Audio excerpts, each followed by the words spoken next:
নমস্কার বন্ধুরা, আমি সুপর্ণা রেসিপিতে তোমাদের সবাইকে স্বাগত। আজও হাজির হয়ে গেলাম নতুন একটা রেসিপি নিয়ে। আমার রেসিপি যদি তোমাদের ভালো লাগে প্লিজ একটা লাইক শেয়ার কমেন্ট করে পাশে থাকার আইকন বেল প্রেস করে পাশে থাকার অনুরোধ রইল। আমি বানিয়েছিলাম ব্রেড পকোড়া।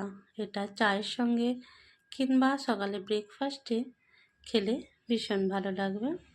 ঘরে থাকা উপকরণ দিয়ে এটা বানানো যায়, চলো দেখে নিই এটা আমি কিভাবে বানালাম। আমি এখানে নিয়েছি সেদ্ধ করা আলুটাকে গ্রেট করে নিয়েছি কিংবা হাতে করে ম্যাশও করে নিতে পারো। আর নিয়েছি সাদা ব্রেড, তোমরা চাইলে ব্রাউন ব্রেড দিয়েও করতে পারো। এরপর কড়াইতে আমি দিয়ে দিলাম তেলটা গরম হলে তাতে দিয়ে দেবো একটু জিরে ফোড়ন। এরপর দিয়ে দেবো কুচনো পেঁয়াজটা একটু লাল হয়ে ভাজা হয়ে গেলে তাতে আমি দিয়ে দিলাম কাঁচা লঙ্কা কুচি। এরপর দিয়ে দিলাম গ্রেট করা আদাটাকেও এর সঙ্গে ভালো করে ভেজে নেব। এরপর দিয়ে দিলাম নুন, দিয়ে দেবো হলুদ গুঁড়ো, লঙ্কা গুঁড়ো, আর দিয়ে দিলাম ভাজা মশলা আর আমচুর পাউডার। সব কিছু মশলাকে এবার ভালো করে কষিয়ে নেব। মশলাগুলো ভালো করে ভাজা হয়ে গেলে এতে দিয়ে দেবো গ্রেট করে রাখা আলু আর মশলা এবার বেশ ভালো করে মাখিয়ে নেব।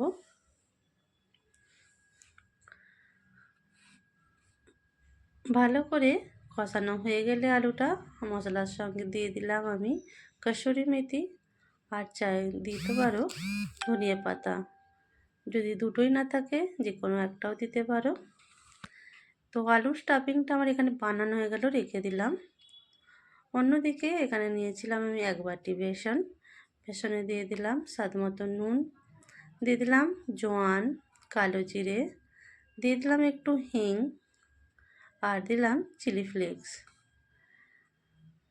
সব কিছুকে ভালো করে এখানে আমি মাখিয়ে নেব।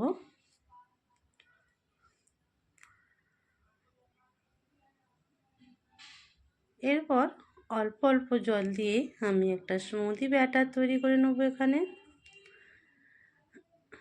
একেবারে জল দিও না, জল বেশি দিলে পাতলা হয়ে যেতে পারে।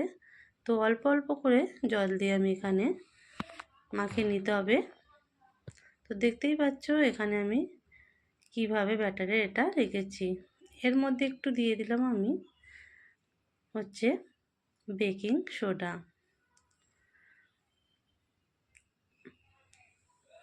এখানে নিয়েছি দেখো সাদা ব্রেড। তো ব্রেডগুলোকে এবার আমি মাঝখান দিয়ে কেটে নিলাম। এবার এইভাবে আমি আলুর স্টাফিংটা ভেতরে দিচ্ছি, দেখে নাও।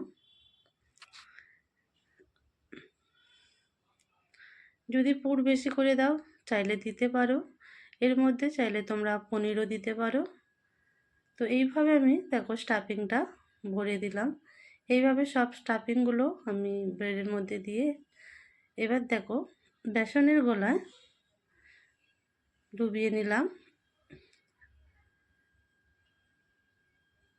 এবার আমি তেলের মধ্যে ছেড়ে দেবো। যদি মনে হয় যে বেসনের গোলটা একটু পাতলা হয়ে গেছে তোমরা চাইলে একটু গাঢ় করতে পারো।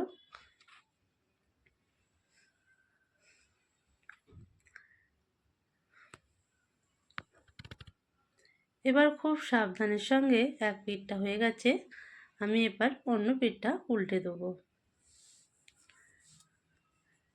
এটা চাইলে তোমরা একটু ছোট ছোট করে করতে পারো, একটা ব্রেডকে 4 পিস করে নিতে পারো।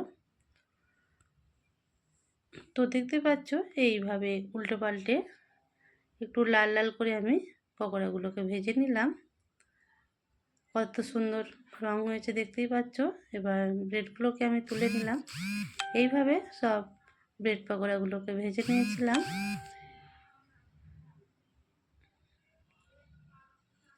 এরপর আমি একটা জায়গার মধ্যে সার্ভ করে নেব। এটা সন্ধ্যাবেলা চায়ের সঙ্গে কিংবা ব্রেকফাস্টে খেলে ভীষণই ভালো লাগবে। আজকের আমার এই রেসিপিটা কেমন হয়েছে অবশ্যই জানিও। ভালো লাগলে একটা লাইক শেয়ার কমেন্ট করে পাশে থাকার অনুরোধ রইল। আজ তবে এটুকু, আবার আসবো আগামী দিনে নতুন কোনো ভিডিও নিয়ে। ধন্যবাদ।